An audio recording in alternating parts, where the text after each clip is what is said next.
Hey everybody, Dr. Paula Ruffin. I am here with my good friend, Jill Beckman, and we are here to talk more nutrition. And so today we're going to talk about calcium. All the different forms of calcium, all of the misconceptions about calcium, when you think you're getting calcium and you're actually not, and what you need to do to get the calcium that you need to protect your bones and your health. So with that, hi. Hi. So great to have you here. Let's do this. Let's do this. We were having a conversation today at lunch about the different forms of calcium, so we want to bring that to you, but we wanted to really dive into the health, so people's health, what depletes calcium. I think that's probably a good place for us to start. So let's talk about the top things that deplete calcium for people that you may not be aware of, these things that you're doing every single day that are actually not allowing your body to absorb calcium or leaching the calcium from your body. So go ahead and talk about where you think the most common places that we lose calcium are. So let's remember that calcium is about bone health, right? That is our ideal, is that we're trying to prevent a hip fracture, because the statistics once you get a hip fracture are not good a year later. Well, and for people who break a bone and end up in the hospital after age 70, 50% will not leave the hospital. Yeah. That's a frightening statistic. Super. Yeah. Okay, here we go. So calcium, bone health. Calcium is a mineral, and so it's alkalizing by nature. So you have acid and you have alkaline, the basic laws of pH. Right, okay. And acid is anything 0 to almost 7.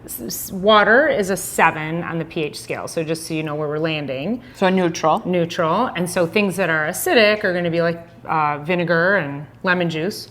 Things that are going to be basic, up in the 7 to 14 range, are going to be more like bleach. Things that deplete you of calcium are going to be soda pop. It's the biggest and one. Coffee. And sadly, it has nothing to do with the caffeine. It has everything to do with the acid content of it. So essentially, drinking coffee and soda pop, it depletes your body of approximately 200 milligrams of elemental calcium to buffer all of that acid that you are ingesting. So again, it has nothing to do with, oh, I drink the caffeine-free version. Nope, it is just the nature of the roasting on the coffee. And in the soda pop, it's actually the bubbles. Right. And the cola part. So in other words, Sprite is not quite as acidic as cola is, because the cola nut is acidic. But it is the phosphoric acid that they use in the bubbles that causes it to be so acidic. That's really interesting. I did not know that about the cola nut. So when we talk about buffering, we have the body wants to be in balance, and so when we take in any nutrients, the nutrients want to be in balance with each other. So you have the acid wants to then balance itself with something that is more alkaline in order to safely flush itself from the body. So that's why when Jill's saying we have all of these acids that come in, and it's going to then look for magnesium, which is more of a buffer, to connect to it to be able to safely get it out of your system. Right. So when we are in a situation where we're having a lot of acidic foods or drinks, tomato sauce. Everybody knows how, I get reflux, right? If I eat too much tomato sauce, it's the acid of the tomatoes that's doing that. Yeah. So many people have an issue with that too. Yeah, a lot of people. Right? But then, so if we talk about digestion in that respect, let's go straight to the stomach. Yes. So when you have an issue with tomato sauce, what's the first thing that you might tend to do, Jill? I would take Medigest, Paula. Oh, well, now that is what you would do. Yes, I would. Medigest is one of the most amazing products on the planet. It helps, it's got betaine in it, actually helps to increase the acid in your stomach so you can break down and digest your food a little bit better. What would the general public do you think? Oh, right. They would take Tums immediately. Or antacids. Or Maprazole. Or a PPI. PPIs, proton pump inhibitors. So when you have something acidic happening, your first response is let's shut down the acid, right? Right. And what most people don't recognize, I've talked about this before on other podcasts, is that we require a certain amount of acid in our stomach to shut those valves.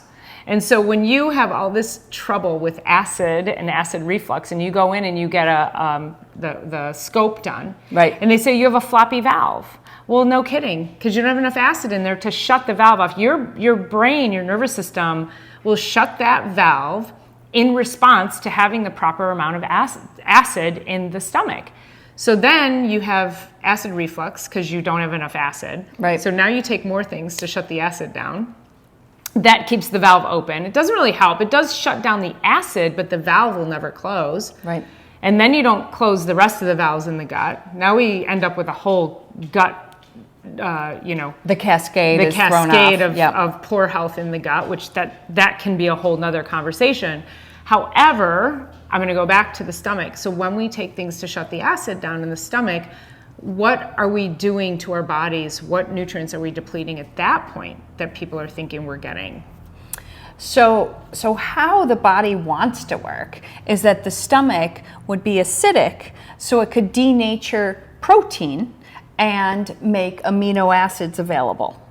It also is there to kill bugs that may be in your food, right? So if you are shutting down stomach acid, then you are putting yourself at risk for getting SIBO and getting bloated and gassy, upper gas, lower gas, all of it. Stinky. The burping and the stinky. Too many bowel movements, lack of bowel movements. And can you just give everybody a little bit of insight as to what SIBO is? So SIBO is small intestinal bacterial overgrowth. So the bacteria that should be lower in the system are actually migrating the wrong way. Yeah. And the small intestine is actually supposed to be sterile. And so we're not supposed to have bacteria in there. So when we get this migration of bacteria, it wreaks havoc. And SIBO can lend itself to so many chronic diseases. It's really common. Do you want to speak to that a little bit? So it's you always feel bloated, or after the meal you feel bloated, or the tummy is just never quite settled, right? And then we talked about the stinky factor. So it would lead to reflux with time because it's migrating the wrong way. And then we can go into the irritable bowels and the Crohn's and the colitis, just a disruption. It's called dysbiosis, right? So that means that the good bugs and the bad bugs are in the wrong ratio. You want the good bugs up here, and you're always going to have some bad bugs, but it has gone reverse. So that's dysbiosis. And that's a great point, is that we want to crucify all bad bugs, but all bad bugs aren't bad if they're in the right place and they're in the right ratio. Yeah. So it's a great point. And when you have SIBO or any other major digestive issue like that, we've talked before about the gut-brain connection, and so how important it is to have a healthy gut, because you have these we'll just call them bad bugs. We're going to crucify them just for this talk, right? Yes. And they will communicate with your brain, and when you have bad signals coming from these bad bugs into the brain, you can get things like brain fog, chronic migraines. Chronic sinusitis is probably one of the most common things I see with altered gut bacteria or dysbiosis. Right. So we want to help you to get your gut health back in order. And we talked about calcium. I was telling Jill this story about a patient who came in, and I could see on her x-ray that her bones were not as dense as they should be. Now, these eyes are not bone density testers, but I've been doing this for 25 years, so I know enough when I see an x-ray to be able to see that there is a severe lack of bone. And sadly, if I see bone loss on an x-ray, it's at least 40% depleted. 40%. So you're almost That's quite a number. It's a huge number. And this particular person was approximately maybe 60. And we just mentioned earlier that the risk of fracture is so high in people who don't have enough bone density. So I pressed her a little bit more, and I asked about her digestive health, and if she was taking specific nutrients, and she said, I take calcium every day. I've been taking calcium every day for the past, pretty much her whole life. Yeah, so she should be covered. She should be covered. Yeah. And this is what spurred this conversation. So she said she'd been taking calcium, and I said, well, there's the form of calcium that you're taking is really important, the brand, as well as what you're absorbing. And she then revealed to me that she had celiac disease. And I said, oh, there we go. Malabsorption all the way. 100%. So these are the people that you're doing something good, right? You should be taking calcium. But now we want to take you another step further and teach you what form of calcium should you be taking. And we'll probably do more videos because Jill and I meet at least monthly. So I have strong-armed her into doing these podcasts with me each time she comes in now. Yeah. But we're definitely going to talk more about how we can, especially if you are somebody who has Crohn's colitis, fibromyalgia, which is a gut issue as well, celiac, any of those things. How can we take those and make them a little bit better so that then you can take the proper forms of nutrients and get them to break down into the proper micronutrients and absorb them. So this is not about what you're taking, it's what you're absorbing. So with that, we're going to talk about specific calcium. So I want each and every one of you to go into your kitchen cabinet or wherever you keep your nutrients, your supplements, and grab anything that you think has calcium in it, and let's talk about the forms. So Jill has a chart here, and we're just going to start just like we did in the magnesium video, which you can refer to, that we did a couple weeks ago, actually last month. Time flies, is that we're going to talk about the worst form of calcium you could be taking up to the best forms that you should be taking and what each one of those might actually offer you. So, yes. Do you have your chart? So I don't want to forget to say that everybody thinks, oh, I get my calcium from dairy. Oh, yes. Oh, gosh. We have to go there, right? Because let's just say it out loud that the dairy industry is high-fiving. That America thinks the only way you're going to get calcium is from them. And vitamin D. We're all just brainwashed, and this is where we need to recognize that's why what you watch and commercials are so effective, because that is total BS right there. Because kale and soybeans have more calcium in them than dairy does. I would agree 100%. Dark green leafy Yes, veggies have more calcium in them. Mm-hmm. They just don't have a propaganda industry behind them advertising that. So what do we do with people who are afraid of soy? So soy is quite the hot topic.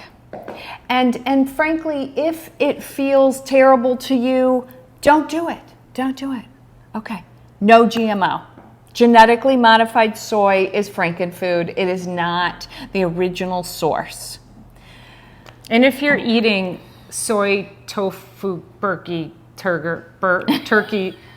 if you're eating processed soy meat, that is not going to get you your protein. It is so adulterated. You might as well go eat a Big Mac. No doubt. Yeah. So okay. So in other words, you got to cook, you guys. You can't buy everything all prepackaged in the plastic containers, which don't even get us started with plastic containers. That's the next one. We're going to talk about plastics next time. That's real stuff right there.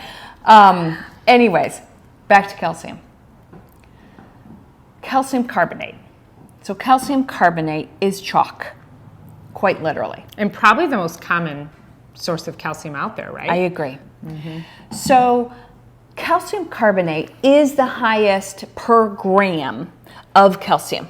So it's 40% calcium, let's say, in a gram, where the form that we're asking you to consider is a mouthful. It's called microcrystalline hydroxyapatite concentrate.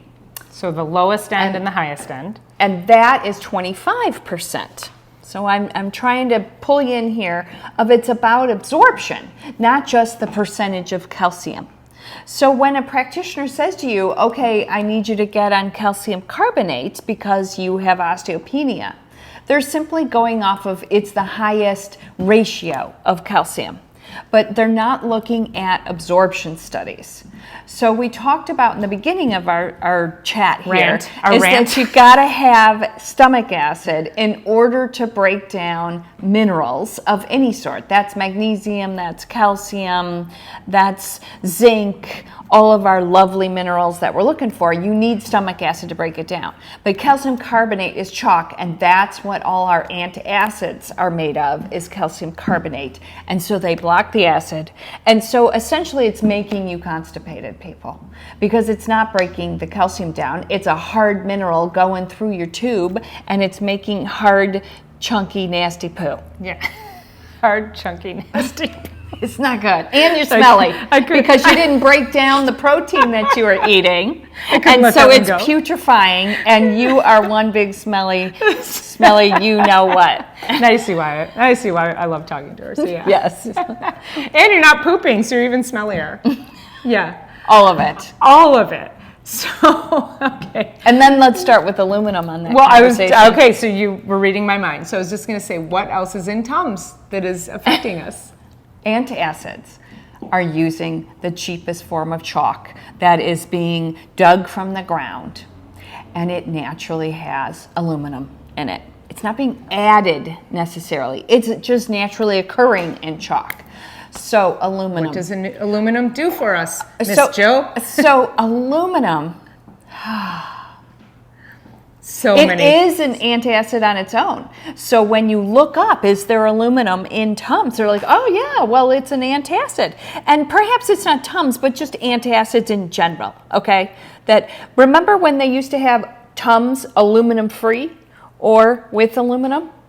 They don't have that so much anymore because of the backlash of like, what do you mean there's aluminum in it? Oh, and that I have a choice on this. Yeah. So Bottom they line, just told my friends, you now that there's no, they just took that off the market, so you're not even questioning, oh, it does have aluminum. Got it. Yes, total marketing. Oh, God, I love that. I mean, I love it. Aluminum. Fibromyalgia has been linked to aluminum toxicity in muscle fibers. So if you have muscle pain, you may consider that aluminum has accumulated in your muscles. That's not okay. Part 2 is the brain. And there is a link of aluminum and dementia and Alzheimer's, my friends. You've heard of how non-stick pans, and we need to use the green ones because they're coated with aluminum and Teflon, which is getting into the brain. Another one that you can get aluminum from is deodorant. Oh, I forgot about that one, which I stopped using years ago, but yeah. Yes. Yeah. So my advice on natural deodorants is if you buy one, you head over to Target and you're like, I'm doing it, I'm going green, and then that one makes you stinky. Were you stressed that day? Because if you were in a stressful exchange, you're going to be stinkier, okay? It's hard for that deodorant to... Stress hormone. I don't, thing. Right. Okay. I don't have the biochemistry on that memorized, but it's a great question.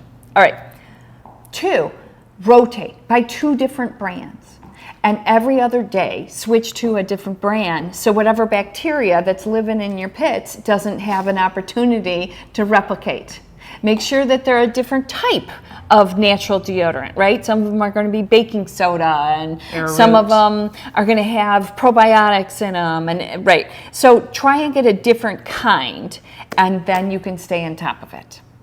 And I've used so I started originally, tried using the salt one, and oh dear God. And did you get a rash?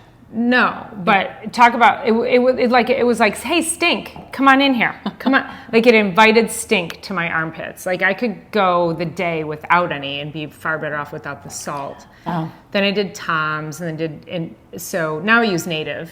And which also makes it does a good job. It does a really good job, but it makes me feel like there's something in there because it actually works. The only one that works. But I bought that for a Christmas present for all the extended family one year. I'm like, oh, you guys are getting your natural deodorant education. The crunchy ant is bringing us some healthy deodorant.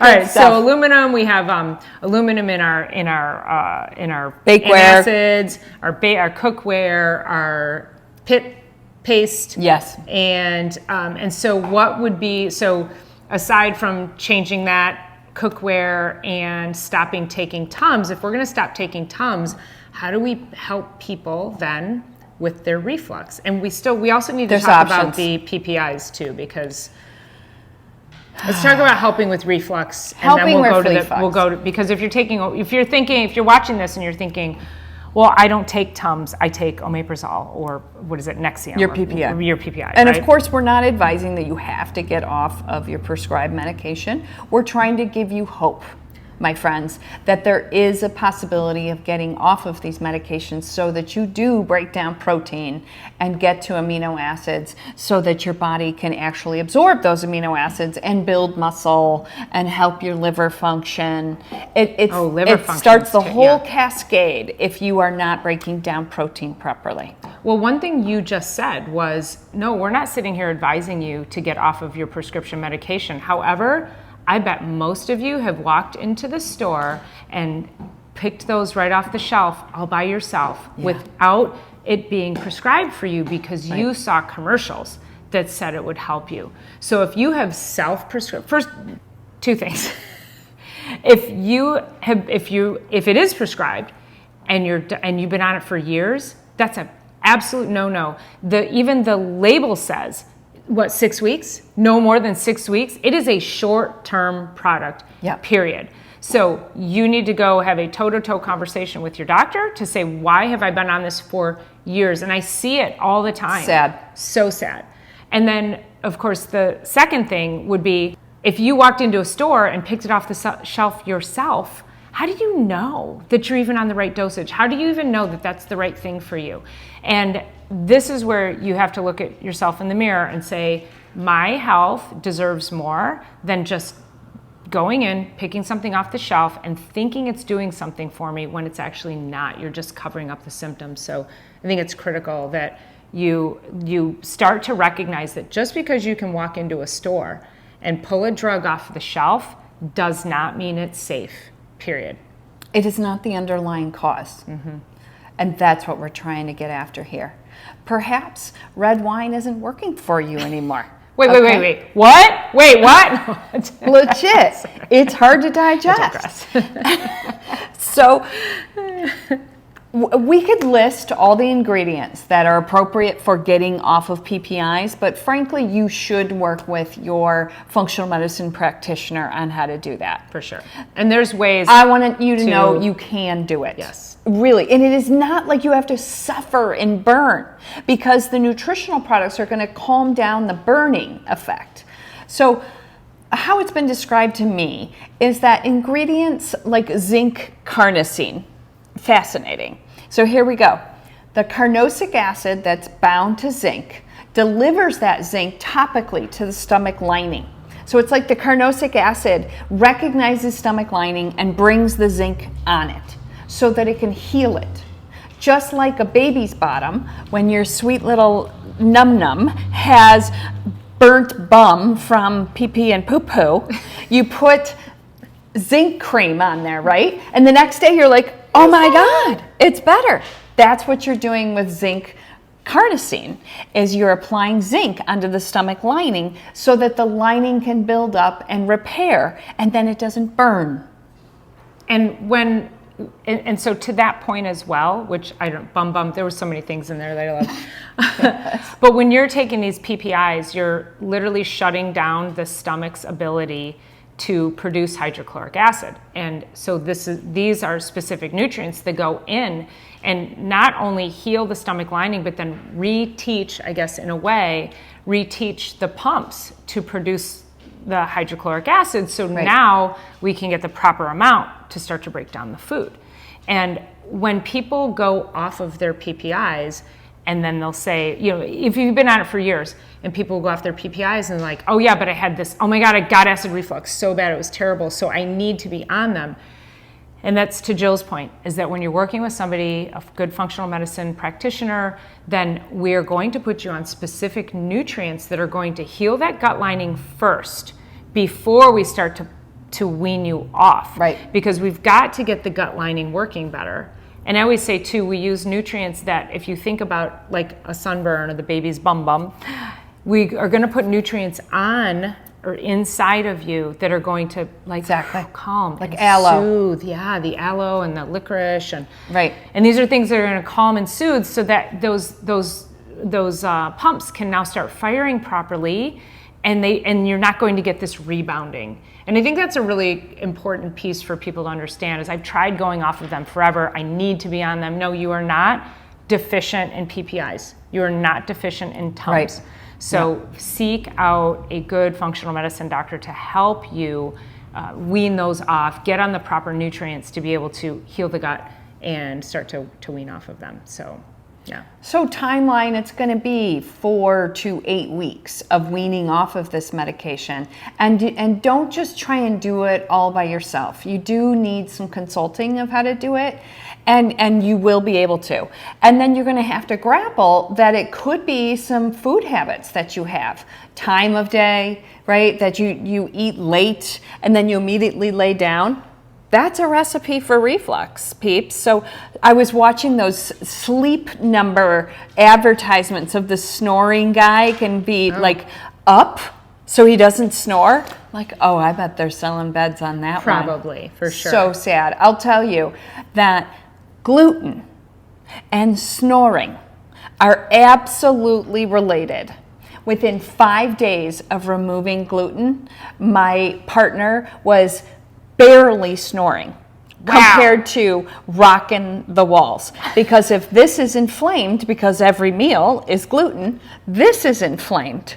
And so then it rattles while you're sleeping. Oh my gosh. Maybe we're going to have to do a snoring talk and a gluten talk. That could be the next So one. snoring can be blood sugar. Snoring can be food sensitivities that you're not aware of. And even gut can be, when you're talking about what you're eating, the gluten, food sensitivities, food allergies, inflammatory You got to foods. figure that piece out. Yeah, for sure. And of course, Bentley's here with his noisiest toy. Good dog. We have been dangling the carrot in front of you, talking about calcium and what forms. So we started with our calcium carbonate, which is what you should never take. And then we said you should be taking the best form, which is calcium hydroxycrystalline apatite. Did I say that right? You did not. I did not. MCHC is usually what I say. Microcrystalline. Didn't I say micro? What did I say? You skipped the M. Microcrystalline hydroxyapatite. That's it? Yeah, that's it. Yeah, you did it. I did? Okay. You'll have evidence at one point. I did, okay. So I will have evidence.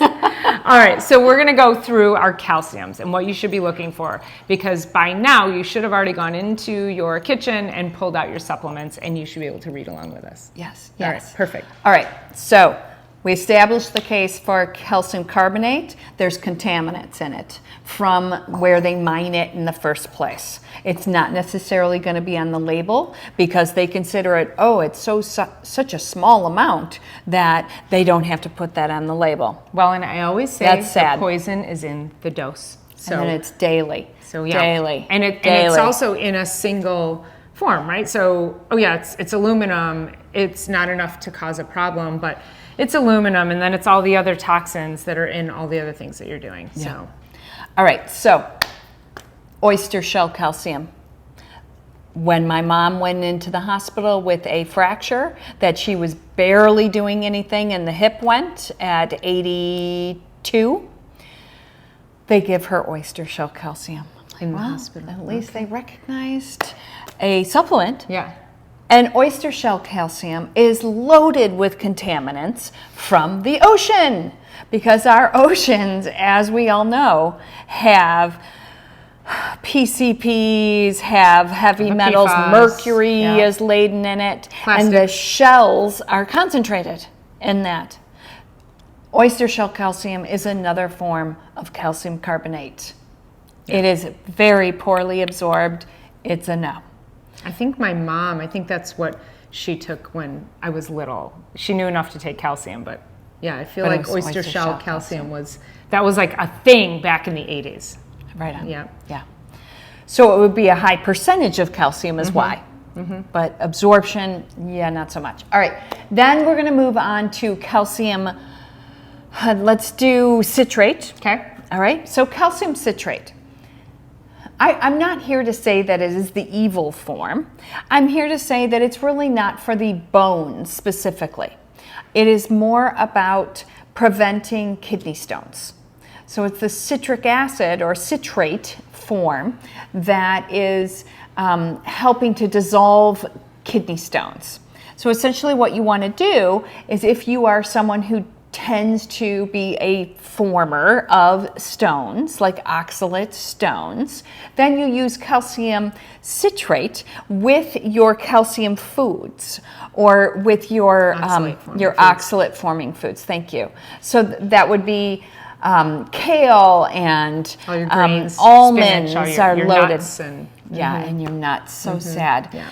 So you take calcium citrate with it to help bind up the oxalates in those foods so that the oxalates are not forming stones later on down the tube. And the I don't necessarily know if it's a conundrum. However, if you are a stone former of some sort, you have probably been told, if those stones are calcium oxalate, you've probably just been told as a blanket statement to avoid calcium. And what happens in the body is, when there's too much phosphorus from acidic diets or overconsumption or just consumption of sodas, that phosphorus and calcium do this. And so if you have too much phosphorus, phosphorus is going, remember I mentioned earlier about things in the body wanting to equal themselves out in balance? If you have too much phosphorus, it's going to pull calcium from wherever it can to even itself out so it can metabolize. And it's going to be pulling it from the bone. And so that's how we form a lot of these stones. So if you're thinking, oh, my doctor told me I shouldn't take calcium because I have calcium oxalate stones, this is your insight to that is not the correct information. So oxalate formers are just a percentage of folks. Everybody, it shouldn't have to worry about kidney stones. They say actually that it's your probiotic status that determines if you break down oxalates in the foods or not. So that's important. Sure. And how many people have a good microbiome? Yes. To say. And there's probably a genetic component, if you are that person or not, that forms the good probiotics that break down the oxalates. Because I can eat almonds and kale all day and I'm not going to be a stone former. Same. And where a friend of mine is going to be. Tell me I can't eat kale and I will run down the street screaming. I'm not going to tell you that. Okay, so we're marching on. I wanted to make sure I pointed this out because Paula just did a great job explaining phosphoric acid and phosphorus. So phosphorus is naturally occurring in your bone, okay? So you do need some of it, but it's phosphoric acid that's the beast. And phosphoric acid is what's in soda pop. Right. There we go. We have to establish that it's the bubbles of the soda pop. And if there's that are high in it.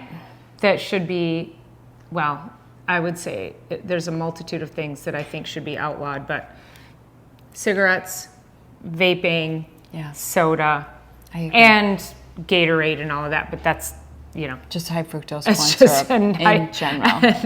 Artificial sweeteners, flavors, colors. But anyway, I digress. So go ahead. So pop. Yeah. So soda, so cola, it's both the cola nut and the phosphoric acid that bubbles that cola that makes it so acidic and depletes your calcium. So what your body does, my friends, is it's so acidic, you ingest it, is the body's going to rob from muscle first all of the magnesium and potassium. Think spasms. And then you're going to start spasming. And then it's going to start leaching it from the bones as well, of whatever is the fastest way that it can find minerals. Because if you were to inject Coca-Cola, you would die in seconds. It is so acidic, the body would need to buffer that. Apparently they had to change the chemistry plumbing laws when they invented Coca-Cola. Oh my gosh. Because it was so acidic that it can burn through pipes. Isn't that crazy? It is. Yeah. It's sad. Yeah. So just get off the pop. It's a no. Just start there. Let's do bubble water if you gotta have the bubbles. I love the Mexican bubble water is my favorite. In glass, Yeah, not in in glass. aluminum Yes. container because it's so acidic full. that it is Yeah. pulling aluminum Yeah. out of the container. So I know all those things. Just start somewhere. Just give up the pop. Just Yes. drink some water. drink some water. Okay, so then. So microcrystalline hydroxyapatite concentrate. Yes. MCHC. That is a whole bone food. So it is actually from the meat industry, and it is bone from New Zealand, because New Zealand, you want to get it from New Zealand, by the way, because New Zealand is organic. And so you're not going to have contaminants that the animals have stored those contaminants from the water and the land in their bone. So one of the ingredients you're worried about with MCHC or bone foods is lead. That lead can accumulate in bone of animals. And so you want to make sure that that ingredient has been tested for lead. And then another one is you want to make sure it hasn't been heated, because heating will denature it and kill the growth factors or the peptides that are naturally occurring in the bone that are going to help you signal to make more bone when you ingest it. That is fascinating. I didn't realize that about New Zealand. Yes. They're organic. amazing. So their meat industry, their dairy industry, the whole country is organic. Wow, that's great to know. Yeah. And I've mentioned this before, but anytime you buy a product from Metagenics, you can take the lot number. Yeah. And you can go to that product on the website and put in the lot number, and it will show you the level of testing, which is deep, which is what Metagenics products are a little bit more expensive, but is your health worth that? And is it worth knowing that it's not contaminated with lead? Yes. Right? So you could go in Or aluminum. Or aluminum. Yeah. You know, you can trust that you're working with a company that already does that, and then you can try to prove it to yourself and take the lot number and go plug it into the website. It'll tell you the date and in all of the different things that it's been tested against, which again, this is why I trust this company. So that's really, really great. MCHC. The big hoopla about it in human clinical trials on osteopenia, osteoporosis individuals is it builds bone by the magical number of 6.1% per year. So straight calciums just keep your bone at where it was. You're not necessarily getting a growth of bone. Straight calcium would be what? Citrate, Okay. even carbonate, just taking calcium. But it's not a non-MCHC. bone food. Got it. So when I say it's a bone food, it's not just calcium. It's calcium. It's got phosphorus in it because that's naturally occurring in bone. It's got zinc. It's got silica. It's got chromium. It has a load of minerals in it to help you build bone.